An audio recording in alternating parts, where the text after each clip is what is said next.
മാന്യ മഹാജനങ്ങളെ, പ്രൊഫസർ സിദ്ധുവിന്റെ മഹത്തായ സർപ്പയജ്ഞം, അനേകം സർപ്പയജ്ഞങ്ങൾ നടത്തി വേൾഡിലെന്നല്ല ഇന്ത്യയിൽ തന്നെ അനേകം മെഡലുകൾ വാരി കൂട്ടിയ ഒരാളാണ് professor Sidhu.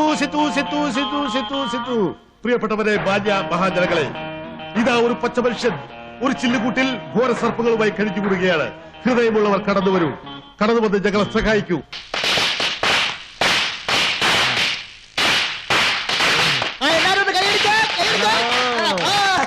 Hello, thank you. ഒരു മിനിറ്റ്. എന്താണ്?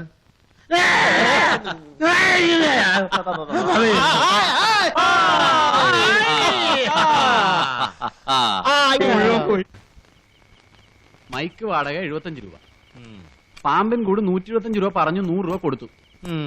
പാമ്പ് ഒന്നിന് 15 രൂപ വെച്ച് 5 പാമ്പ് 75 രൂപ. ചായ, കാപ്പി, കടി, ഊണ് 75 രൂപ. ആ തീപിടിച്ചെടുത്തേ.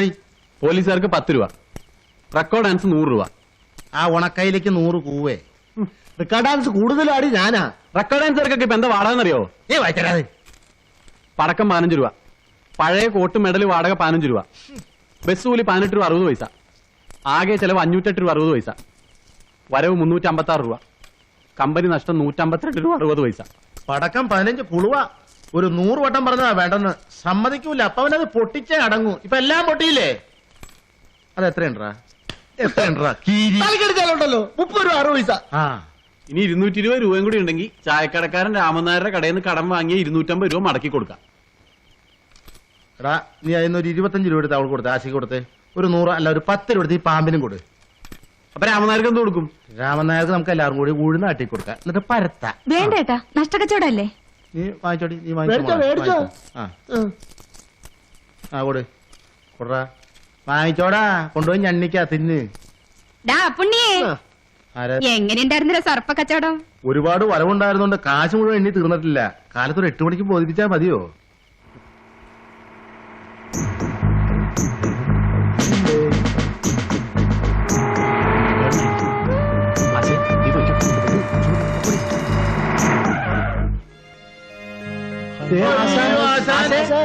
അയ്യോ, നമ്മള് പേടിച്ചു പോലെ. ഞാൻ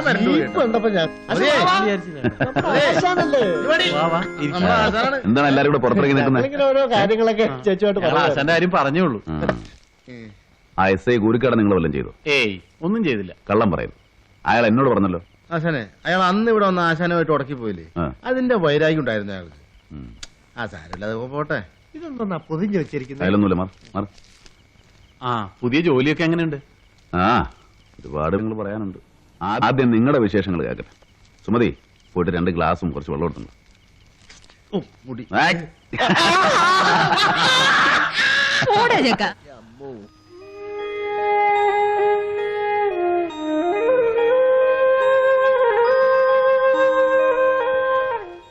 ഇനി കുറച്ചു കാലത്തേക്ക് ആനമയിലൊട്ടാൻ കളിയൊന്നും വേണ്ട. ബൈക്ക് വിറ്റ വകയിൽ ഒരു 2000 രൂപ ബാക്കി കിട്ടാനുണ്ട്. വർഷാപ്പാരനോട് ഞാൻ പറഞ്ഞിട്ടുണ്ട്. അപ്പുണ്ണി പോയാൽ മതി, അയാൾ തരും. മാങ്ങയുടെ കണക്കിൽ അബ്ദുള്ളക്കുട്ടിയും തരാനുണ്ട് കുറച്ച് ബാക്കി. ചന്തു ചെന്നാൽ അതും തരും. ഇതാ, ഇവിടെ വെച്ചോ. ഉള്ള കടവെല്ലാം തീർത്ത് ബാക്കിയുള്ളതുകൊണ്ട് ഒരു കച്ചവടം തുടങ്ങും. തൽക്കാലം അത് മതി, ബാക്കി നമുക്ക് പിന്നെ ആലോചിക്കാം. അതെ.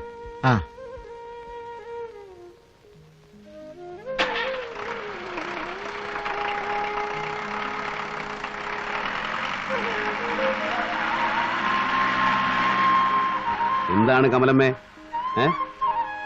ഇപ്പോഴാ ഒരു കാര്യം ഓർത്തു. ബൈക്കിലെ സർക്കിട്ടിന് നടക്കൂല, ബൈക്ക് വിറ്റുപോയി. ഇനി തരപ്പെടുമ്പോ ജീപ്പിലാവാം, പോരെ? കമലമ്മേ മറക്കരുത്. ഉള്ളതുപോലെ എന്തെങ്കിലും അവർക്കും. വരട്ടെ.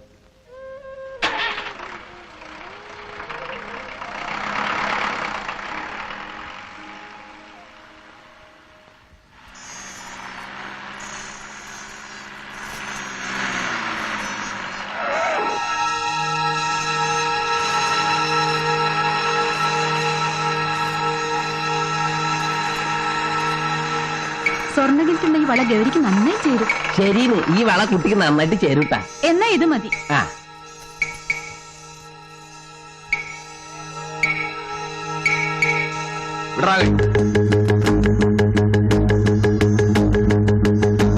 പെണ്ണുങ്ങളുടെ കയ്യെ തൊട്ട് സൂയിക്കാതെ വളയിട്ട് കൊടുക്കാൻ നിനക്കറിയില്ലല്ലടാ.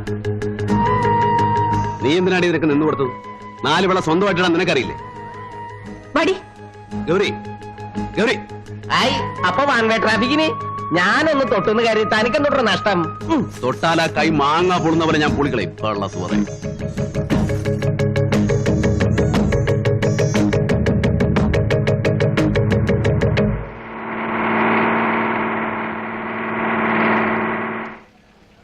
ഏതാ പെൺകുട്ടി? ഗൗരി. ഗൗരിയോ? നിങ്ങൾ സ്നേഹിക്കുന്ന പെണ്ണാണോ? ഉം. അവരുടെ പെരുമാറ്റം കണ്ടിട്ട് അങ്ങനെ തോന്നിയില്ലല്ലോ. ചില സമയത്ത് അവളുടെ പെരുമാറ്റം അങ്ങനെയാ. ചിലപ്പോഴേ ഉള്ളൂ. ഉം.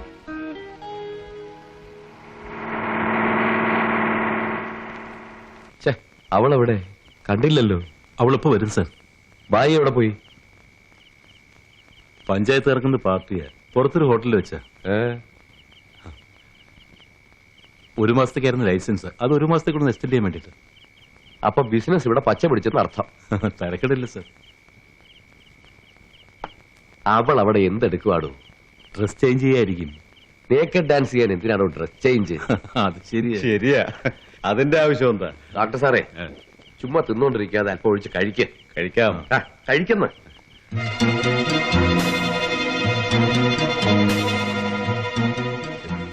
എത്ര നേരമായൊരു ഡ്രസ് ചേഞ്ച്. എന്താ ലോപം? ലോബോ ഒന്ന് വേഗം വരാൻ പറയടാ അവളോട്. അകത്തിരിക്കുന്ന സാർമാരുടെ മുമ്പിൽ നേക്ക് ഡാൻസ് ആടണം. എന്നെ കൊണ്ടാവില്ല സാർ. എന്നാലും അത് തുറന്നു പറഞ്ഞൂടെ? ജെയിംസ് സാർ ചീത്ത പറയും. ചീത്ത പറഞ്ഞാൽ തിരിച്ചു പറയണം. വായിൽ നാവില്ല നിനക്ക്. എന്താണ് അത്ര താമസം? വിളിച്ചാ കേട്ടില്ലേ? തുറന്നു പറയടോ. അവര് പറഞ്ഞ പോലെ അഴിഞ്ഞാടാൻ സാധിക്കില്ലെന്ന്. തനിക്കെന്താ അതിൽ കാര്യം? നീ പോടാ അവിടുന്ന്. നിങ്ങൾക്ക് തരുന്ന ശമ്പളത്തിന് തുണിയില്ലാതെ ആടണമെന്ന് ഭാര്യ പറഞ്ഞോ? ഇങ്ങനെ പറഞ്ഞാലും ചെയ്യരുത്. ഇവനൊക്കെ അത്രയ്ക്ക് മൂത്തെങ്കിൽ വല്ല മുള്ളുമുറിക്കലും പോയി കയറട്ടെ. എരന്ന് തിന്നാൻ വേണ്ടി ജനിച്ച കുറെ നാറികളുണ്ട്. അവനെയൊക്കെ താങ്ങാൻ കുറെ പരമനാറികൾ.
എന്താണോ അത്?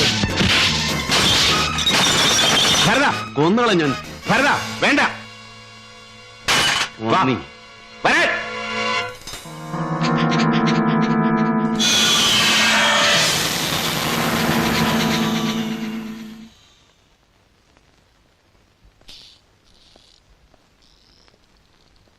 തേവിടിശി പ്രവൃത്തി വ്യഭിചാരം, വാക്കിലും പെരുമാറ്റത്തിലും പാതിവൃത്യം. നിന്നെ ആദ്യം കണ്ട അന്ന് ഞാൻ എഴുതി വെച്ചതാ നീ പെശകാണെന്ന്. ഒരു ഓഫീസറുടെ തോൾപ്പട്ടയിലെ സ്റ്റാർ സിമ്പൽ കണ്ടാൽ എനിക്ക് പറയാനാവില്ല അയാൾ DSP ആണോ DYSP ആണോ. പക്ഷേ ഒരു പെണ്ണിനെ ഒറ്റ നോട്ടത്തിൽ കണ്ടാൽ ഞാൻ പറയും അവൾ പെശകാണോ അല്ലയോ. സഹജവാസന, അല്ലാതെ എന്തു പറയാനുള്ളൂ. ഞാൻ എന്താണോ പറഞ്ഞത്? ഇവിടെ പറഞ്ഞാണ് സാർ. റെസ്റ്റ് ഹൗസിൽ ശൃംഗരിക്കാൻ വന്നിരിക്കുന്നു കാമുകനുമായി. എത്ര കാമുകന്മാരുണ്ട് നിനക്ക്? എത്ര കൊടുത്തടാ ഇപ്പൊ? 200. സത്യം പറയടാ. 200 സാർ.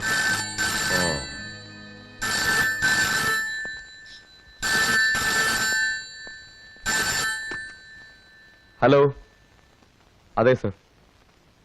സർ സർ ശരി സർ, ശരി സർ, വെക്കട്ടെ.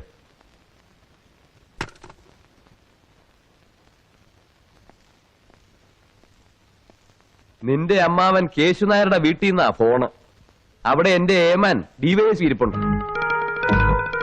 നിന്നെ സൗകര്യമായിട്ടൊന്ന് തടവാന്ന് കരുതി ഇരുന്നപ്പോഴാ ഏമാന്റെ ഒരു ഒടുക്കത്തെ വിളി. ഞാൻ അവിടെ വരെ ഒന്ന് പോയിട്ട് വരാം. സാർ വാടാ.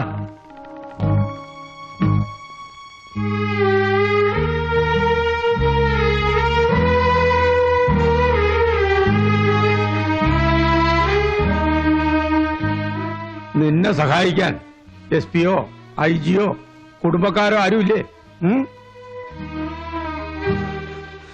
ഗൗരി എവിടെ?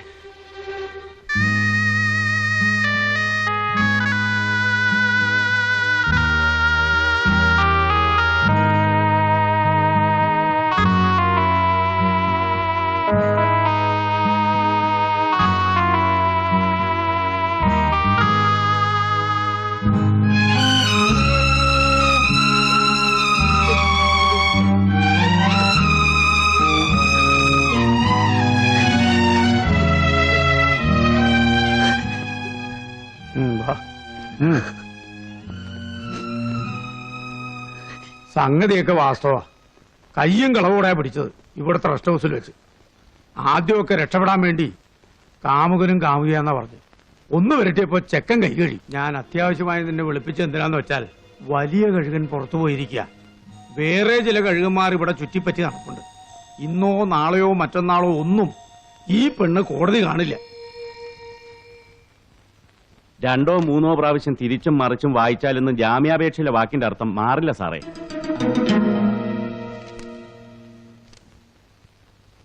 എന്താ വിളിച്ചോണ്ട് പോട്ടെ? വാ ഗൗരി.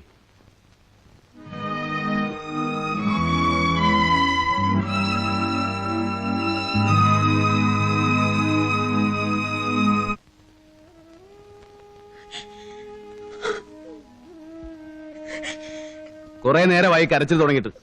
ഇത്രയും നേരം ഞാൻ ക്ഷമിച്ചു. സത്യം എന്താണെന്നുള്ളത് നിന്റെ നാവിൽ നിന്ന് തന്നെ എനിക്കറിയണം. പറയാൻ മനസ്സിലെങ്കിൽ ഇല്ല എന്നുള്ള ഒറ്റ വാക്കിൽ നിർത്താം. പിന്നെ നിനക്ക് നിന്റെ വഴി, എനിക്ക് എന്റെ വഴി. പറയടി.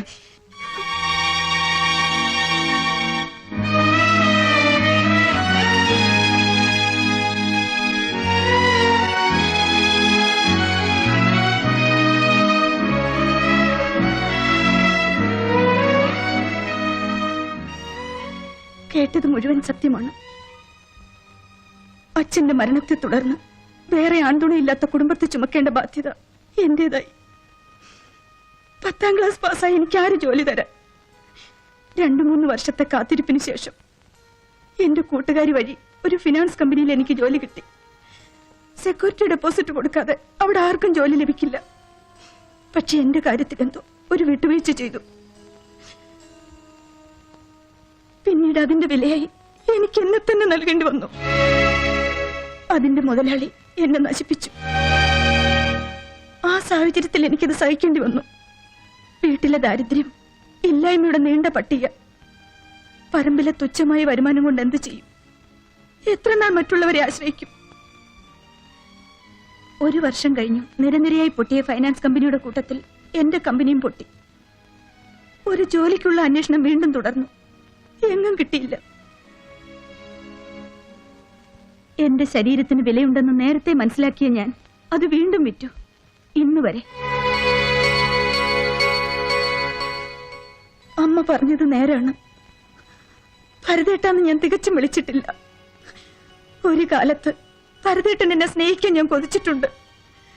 പിന്നീട് അതിലേറെ വെറുക്കാനും കൊതിച്ചു.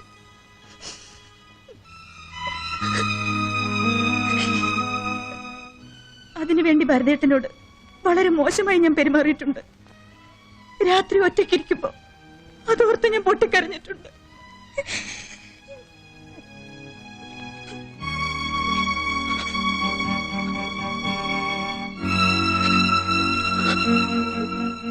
നീ പറഞ്ഞത് മുഴുവൻ അതേ ആത്മാർത്ഥതയിൽ തന്നെ ഞാൻ എടുക്കുന്നു. എനിക്ക് നിന്നെ എന്റെ പഴയ ഗൗരിയായിട്ട് തന്നെ കാണാൻ കഴിയും. ഏതൊരു സാഹചര്യത്തിലും നീ പഴയ ഓർമ്മകളിലേക്ക് തിരിച്ചു പോകരുത്. അതൊരു ദുസ്വപ്നമായിട്ട് തന്നെ അവശേഷിക്കട്ടെ. നിന്റെ വീട്ടുകാരോട് ഞാൻ പറയുന്നുണ്ട്, ഇതേക്കുറിച്ച് നിന്നോട് ഒരു അക്ഷരം പോലും സംസാരിച്ചു പോരുന്നു. നാട്ടുകാരെന്ത് വേണേലും പറഞ്ഞോട്ടെ. ആര് ചോദിച്ചാലും നീ ധൈര്യമായിട്ട് പറഞ്ഞു, നീ ഭരതന്റെ പെണ്ണാണ്. ഇല്ല ഇല്ല, അത് പറയാൻ എനിക്കാവില്ല. ഭരതേട്ടനെ ഞാൻ വഞ്ചിച്ചു. ഇനി ഒരിക്കലും ഭരതേട്ടനെ സ്നേഹിക്കാൻ എനിക്ക് കഴിയില്ല. ഗൗരി, കാലത്തിനെല്ലാം മായ്ക്കുവാനുള്ള ശക്തിയുണ്ട്. കഴിഞ്ഞതൊക്കെ താനേ നീ മറന്നോളൂ. എല്ലാം തുറന്നു പറഞ്ഞിട്ടും എന്റെ ഉള്ളിൽ നിന്നെ കുറിച്ച് അറപ്പോ വെറുപ്പോ തോന്നിയിട്ടില്ല. ആ ആത്മാർത്ഥത നീ അംഗീകരിക്കണം. ഞാൻ പറയുന്ന അനുസരിക്കണം. മറുത്തൊന്നും പറയരുത്. നീ എന്നെ സ്നേഹിക്കുന്നത് സത്യമാണെങ്കിൽ, സ്നേഹിക്കുന്ന ഒരു പുരുഷൻ നിന്നെ നിയന്ത്രിക്കാനില്ലെങ്കിൽ പഴയ ഓർമ്മകളിലേക്ക് പിന്നെയും നീ തിരിച്ചു പോകും. അതിന് ഞാൻ നിന്നെ അനുവദിക്കില്ല, ഇനി ഒരിക്കലും. പണ്ടെങ്ങോ ഞാൻ നിന്റെ അമ്മയോട് പറഞ്ഞിട്ടുണ്ട്, ഒരു തുളസിമാലയും താലിയും മാത്രം മതി അവർ പറയുന്ന ഏത് അമ്പലത്തിൽ വെച്ച് നിന്നെ ഞാൻ കെട്ടിക്കൊള്ളാമെന്ന്. അത് ഞാൻ വീണ്ടും പറയുന്നു.